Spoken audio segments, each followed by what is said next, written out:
Padova continua a proporre nuovi artisti di arte contemporanea. Oggi è la volta di Zero Negativo. Come mai questa città è così ricca di arte contemporanea? Probabilmente perché è una città che ha vissuto delle esperienze importanti di scambi culturali, di scambi artistici.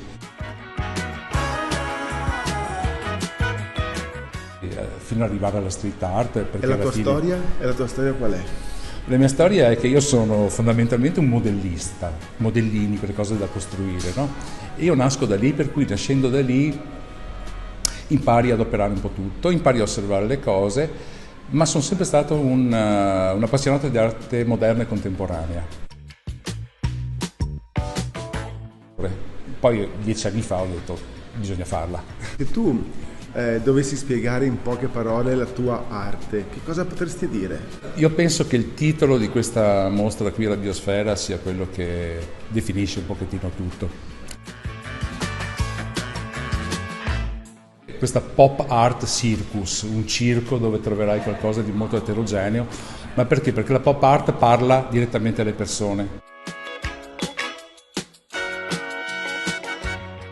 E attraverso la pop art voglio che la gente abbia un contatto diretto e immediato con l'arte, perché sono cose di tutti i giorni.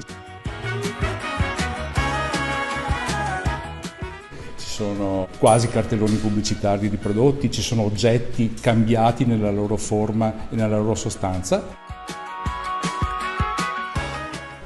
per parlare alle persone, perché loro siano sempre quelle che abbiano comunque un senso critico proprio e una consapevolezza delle cose che gli stanno attorno. Grazie a Zero Negativo, buongiorno Martino.